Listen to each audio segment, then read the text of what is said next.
Good morning, good afternoon, or good evening, depending on where you're listening. Welcome back to AI and the Future of Work. Thanks again for making this one of the most downloaded podcasts about the future of work. If you enjoy what we do, please like, comment, and share in your favorite podcast app. And we'll keep sharing great conversations like the one we have for today. As always, I'm your host, Dan Turchin, CEO of PeopleRain, the AI platform for IT and HR employee service. I'm also an investor in and advisor to more than 30 AI-first companies, and as you know, a firm believer in the power of technology to make humans better. If you're passionate about changing the world with AI, or maybe just looking for your next adventure, let's talk. We learn from AI thought leaders weekly on this show, and of course, the added bonus is you get one AI fun fact each week.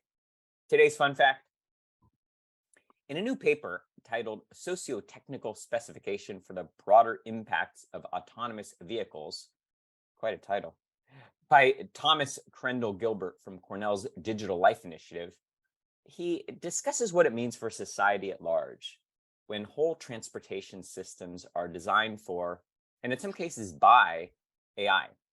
Autonomous vehicles and new designs for more efficient roads that are optimized for fleets of self-driving cars could, Thomas Crendell proposes, support up to twice as many vehicles as today's roads. Beyond being safer, autonomous vehicles will make traffic flows more predictable, potentially reduce commute times, and reduce the cost of road maintenance. How we think about getting around urban settings will also change. We'll plan our routes differently and may even feel safer walking or biking in dense downtown areas without all the bad human drivers. This is a fascinating look at how AI is changing mobility patterns and improving life in ways that will impact pretty much everyone on the planet. I found this fascinating. I hope you do too. As always, we'll link to the full article in today's show notes. But now shifting to this week's conversation. There's a reason CIOs notoriously have the shortest tenure in the C-suite.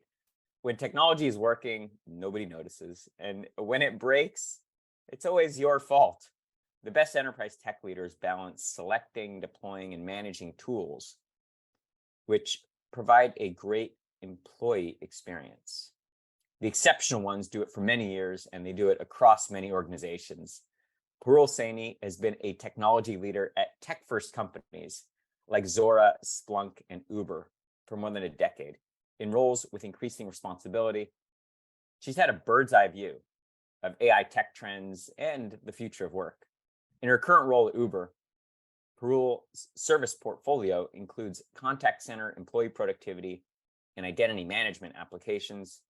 Today, we get to learn from an expert how to manage enterprise apps that support 30,000 employees and enable about 4 million drivers in 82 countries to complete more than 14 million trips per day. Without further ado, Parul, it's my pleasure to welcome you to the podcast. Let's get started by having you share a little bit more about your background. Thank you for having me here. I'm really excited to be part of this podcast, and thank you for sharing that interesting fact about AI. It's interesting to see how much AI has picked up in the last decade or so. In terms of my background, as you mentioned, I've done different things. I have about 22 years of experience overall in technology. I actually started my career at a call center. So my first experience was customer support, doing support for HP printers and servers.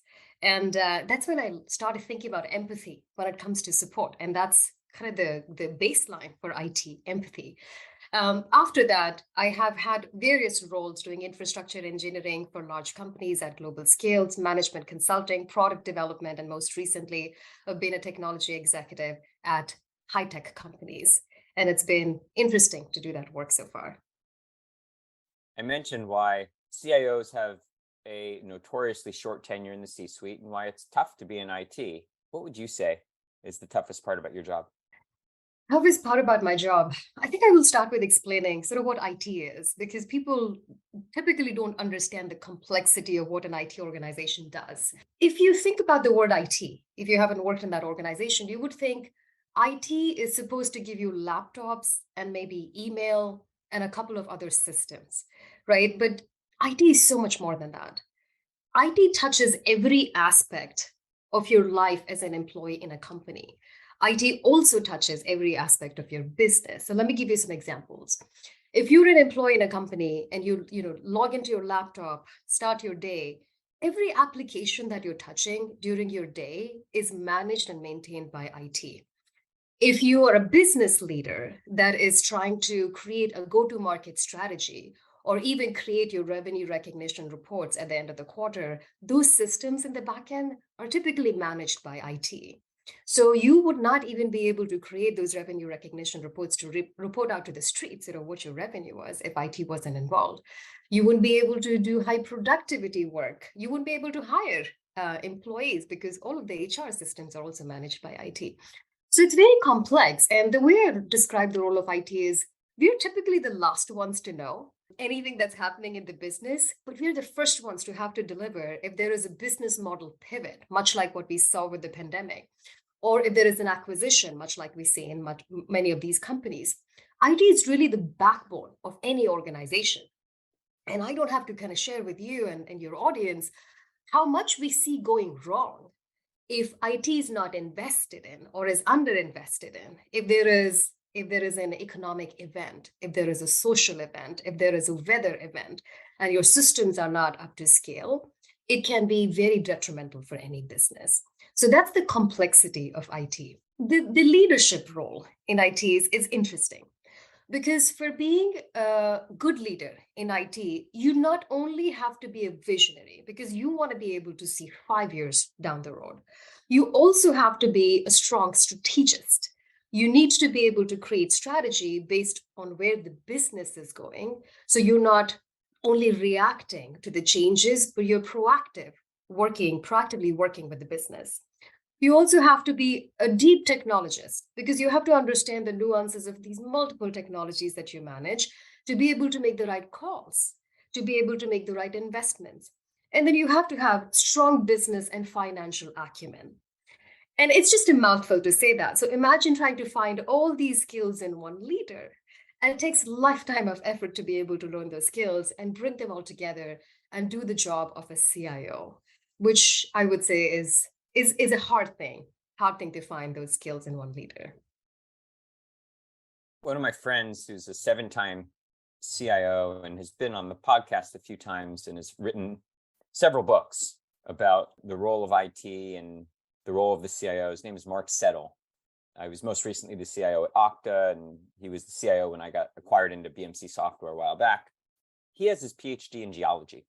And when he talks about the role of a CIO, he talks very little about technology. He talks more about the human aspects and his role as a people leader and, as like you said, a strategist. How do you think about the kind of dueling roles in IT of both being a technologist and a people manager? One thing that I learned in my tenure working in IT and technology overall is the baseline to anything is empathy, which is why I highlighted my first experience, which was at a call center. Because imagine when you're taking a call all the way in India and somebody from US is desperately trying to get their printer or computer to work. They're trying to get something done and they're completely flustered by the technology. At the other end of the line, the amount of empathy and care that you can bring for the person will determine how that call goes. And that was my first foray into the fear, the confusion that technology creates and how much power. And think about it. I was an IT person at the time, although I was in a call center, but that's what IT support is. You're stuck and support helps you. I recognize the need for empathy, from that experience that I had.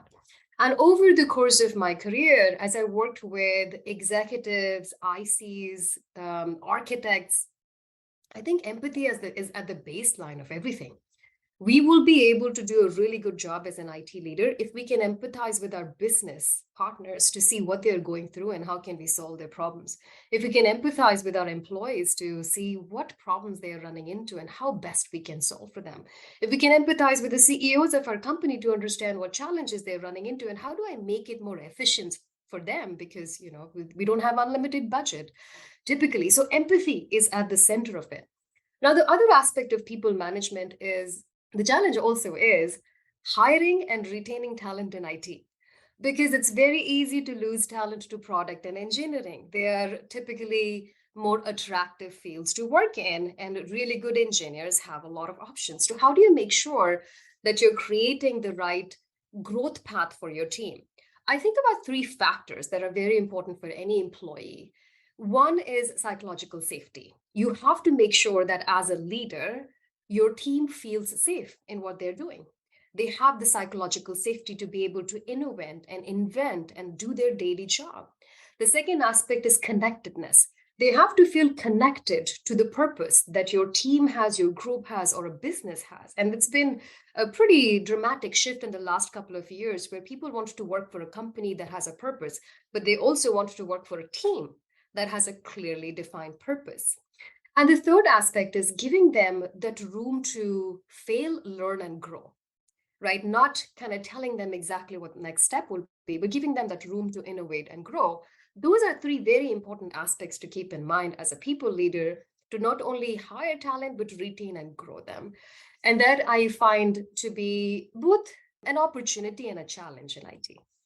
I love that you went first to empathy, that we're here to talk about technology and the future of work and automation. And yet, your first instinct was to talk about empathy, because first and foremost, IT is about providing an exceptional experience to the employee, and that transcends technology. I love that you said that. So, but again, we are here to talk about technology and the Mhm. role of automation. So, do you feel that there's tension between the need to introduce automation to deliver potentially better employee experience? And how do you think about that? Sometimes you might think about automation as dehumanizing the employee experience, but when used correctly, I'd argue it does just the opposite. How have you, maybe even at Uber, used automation to deliver a better employee experience? That is an interesting point. And your use of word dehumanizing, that's actually true now that I think about it, because we're taking that high touch experience out of the mix and replacing that with bots. Um, let me tell you about sort of what we are using, or what IT typically in any company uses so far.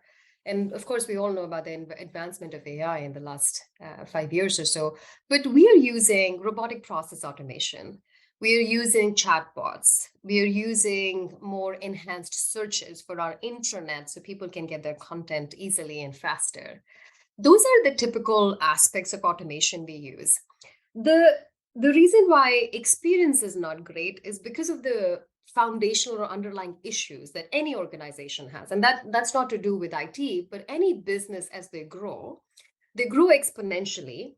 And the organization naturally has silos. Those silos hold the data, those silos hold the integration pipeline, those silos hold the quality or the lack of quality of data. So when you're trying to automate something, it is very important to have the right processes that you're trying to automate. And typically, any organization that has grown does not take a step back to look at the processes end to end to see if they're the most efficient ones. So if you're trying to replicate sort of broken processes, even in an automated manner, that won't create a good experience. The second one is your data has to be clean and sort of streamlined for any kind of AI to be able to make sense of it. So if you're trying to use a disconnected experience that exists and then automate it, it will continue to be a disconnected experience. So the problem that we typically run into is that we don't take a lot of time to fix the foundation, and we try to add something on top of your existing foundation and then hope that the experience would be good. So at least when I implement these tools, I spend enough time to be able to build that right foundation, and education or change management is an important part of it before we roll out something that all employees will be able to use. So that's one aspect of it. So when you look at architecting a system that's going to scale, whether it's Uber or the other companies that you've worked with, what are some of the best practices that you've learned, not just with the tool selection or the vendor selection, but also about configuration, keeping in mind the Yeah. scope and the scale and the complexity of the systems that you manage? Yeah, one thing that I'm realizing more and more as I'm making decisions to roll out tool at large scale is the lack of platformization. And what I mean by that is, for me, my guiding principles in making decision is I want to give my employees or my business a platform experience. So I invest in platforms, not siloed tools. Um, and it's hard to find companies that are investing in and creating platforms. Because what I notice more and more is that we're still trying to solve for a siloed problems. So one company is solving for integration, another company is solving for data quality, another company is solving for security.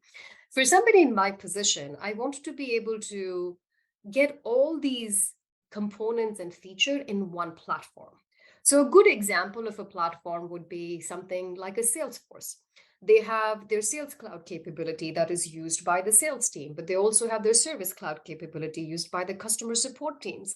But they're investing heavily in machine learning and AI in the back end. So I don't have to go buy another tool to be able to add on to it. Now, it's not always perfect.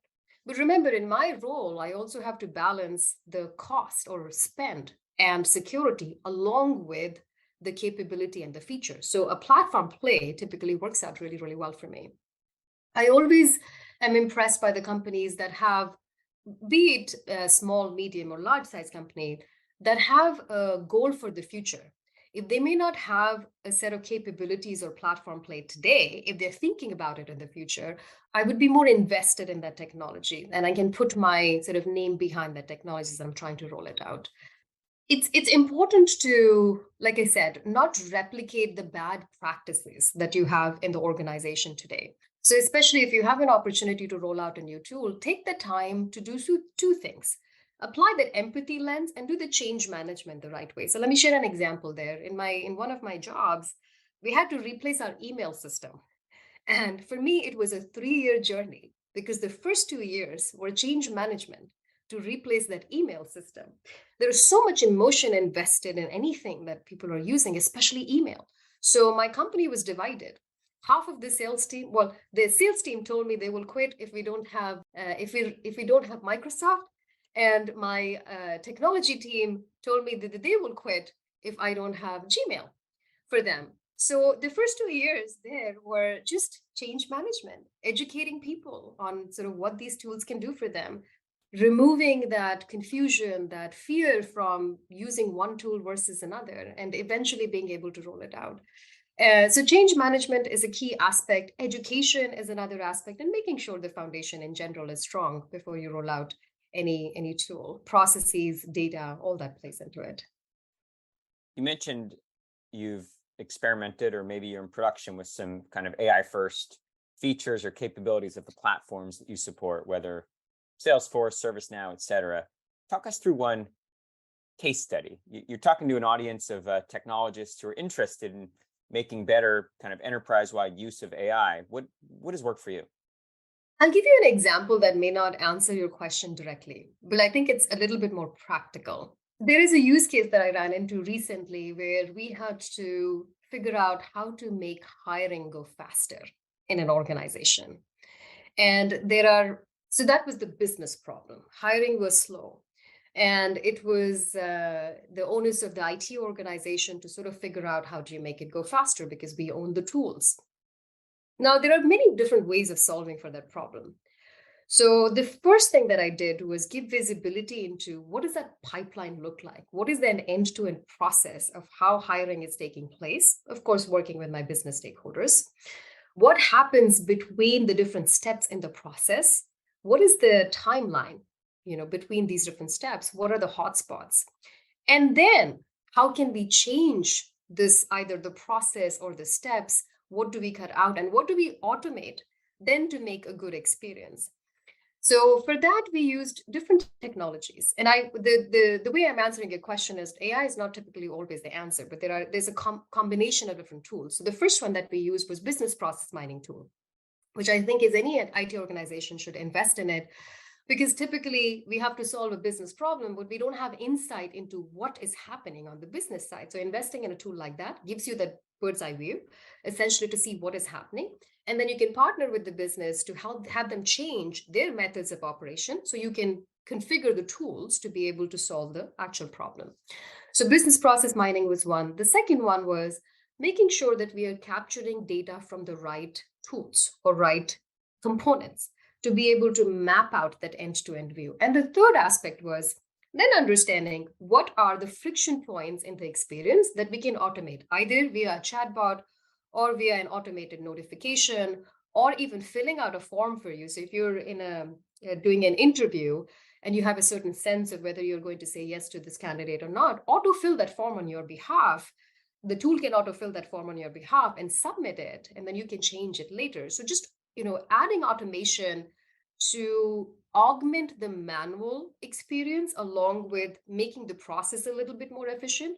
And the third aspect is having visibility into that overall pipeline so you can continue to improve on the existing experience.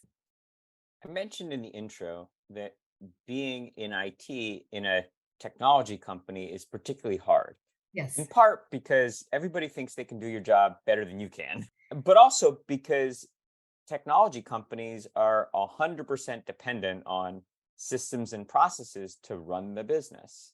I know you've spent most of your career in and around tech companies.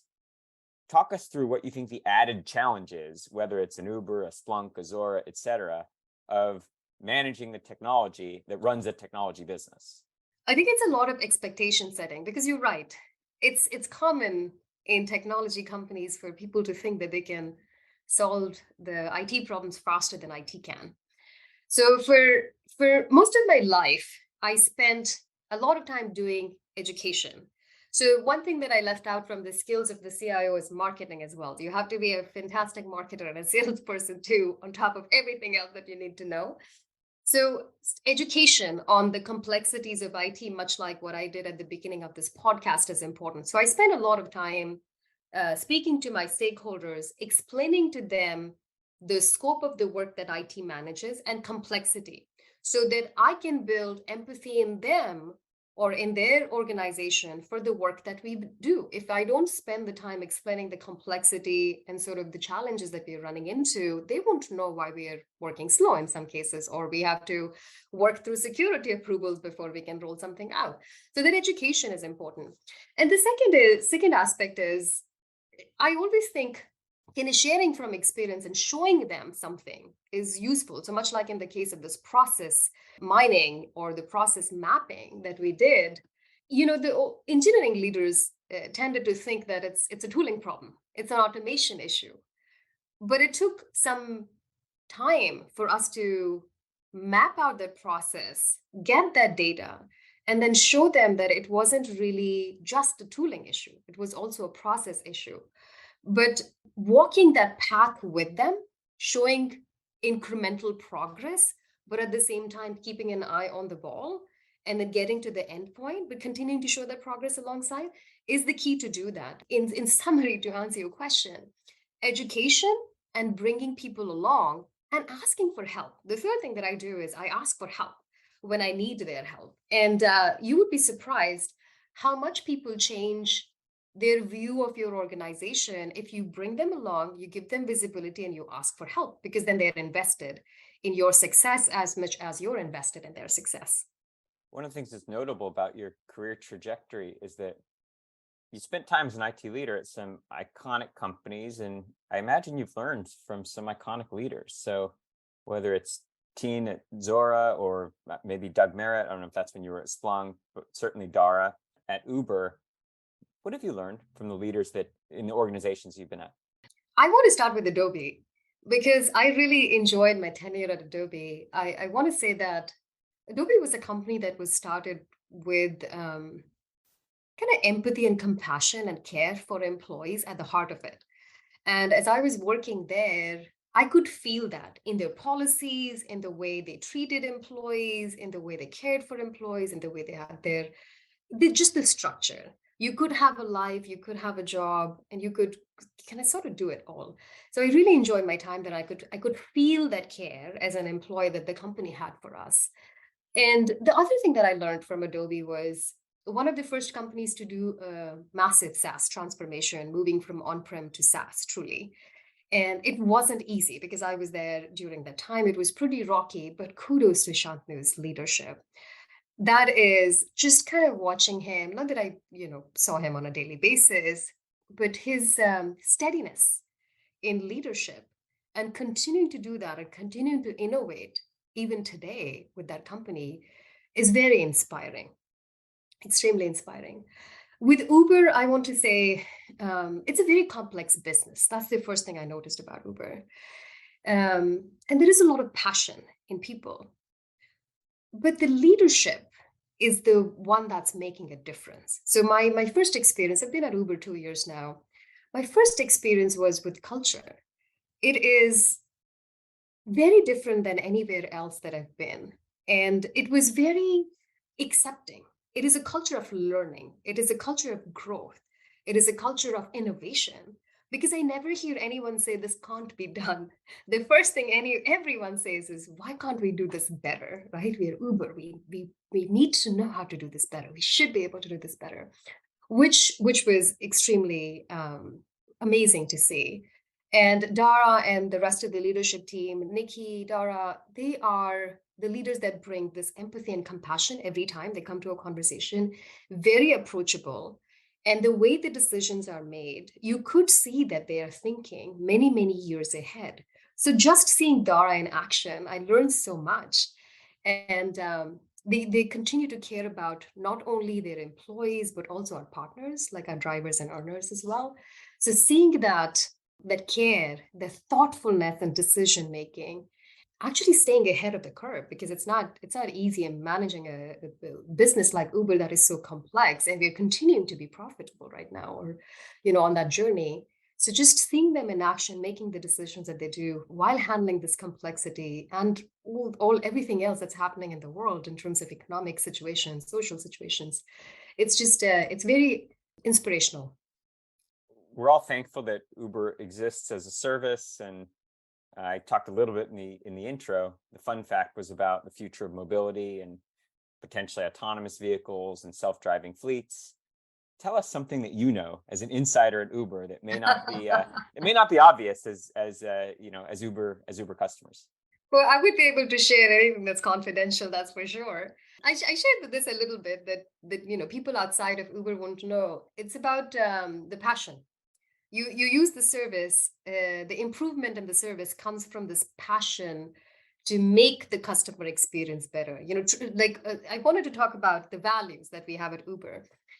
Some of the values, and you can see it on our website, but some of the values that we have is trip obsessed. That is one of our values. So no matter what we do in our daily life, we have to make sure that any trips that you're taking, they are at the best experience that you can possibly have.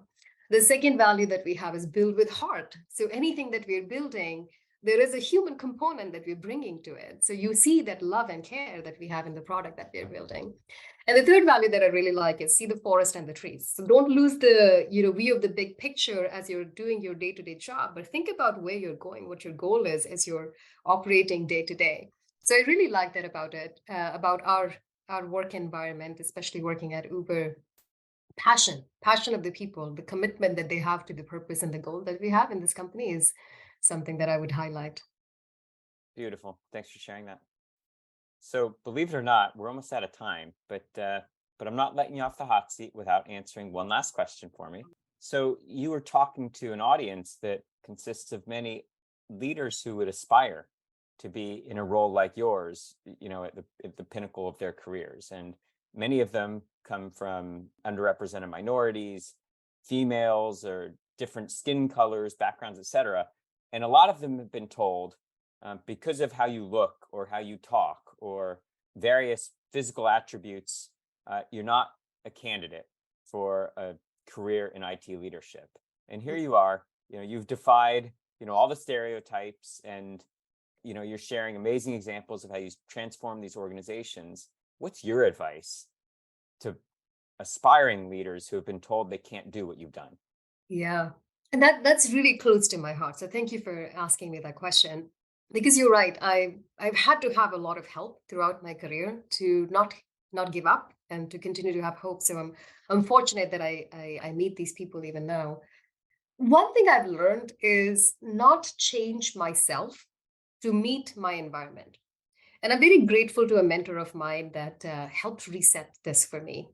Even recently, even as a leader and an executive, I have to work through rebuilding my confidence often.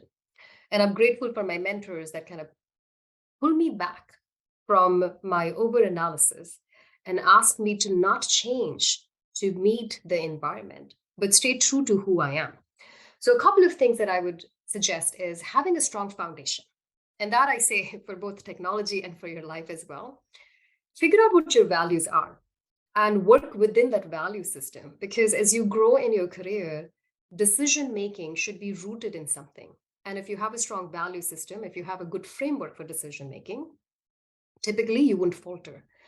And that just helps make the choices that you will be comfortable with. So that's one aspect. The second one is find people that will help you grow. And it's okay to take both positive and negative feedback, but figure out what feedback works for you based on how you want to grow, where you want to grow. So seek out those people that you can learn from and make that effort. And third, invest in growing yourself, invest in learning, invest in making that time to find people or help others or take courses that will help you get to that next level. And the fourth aspect is never lose hope or have courage. They go hand in hand. So one of the questions that Dan, that you'd send me over was, what advice would I give my younger self? Would be to just take that leap and not be afraid to take the leap, because it's not guaranteed that you would always succeed, right? Like your guarantee for success if you take a chance is 50%, but your guarantee for failure is 100% if you don't try. So always try for something that you feel is out of your reach. The max that will happen is you'll learn something in the process, but at least you would have given it your best shot. Excellent advice. Thank you, Parul. Thank you. Well, gosh, what a great discussion. I've got to mention to all the listeners that Parul did this while having COVID. So your energy is amazing. This conversation was brilliant. And thank you for doing this. I know it would have been so much easier for you to reschedule. I appreciate that. It was so fun having this conversation. Thank you, John, for It was your wonderful. thoughtful questions. I really appreciate it. Well, and thank you for letting us go way off script. I'm not sure we covered just about anything that we had prepared for, but you did a great job. So thank you. I appreciate it. Thank you so much for having me on. I really enjoyed our conversation. You bet. Well, that's a wrap for this week on AI and the future of work. As always, I'm your host, Dan Turchin. And of course, we are back next week with another fascinating guest.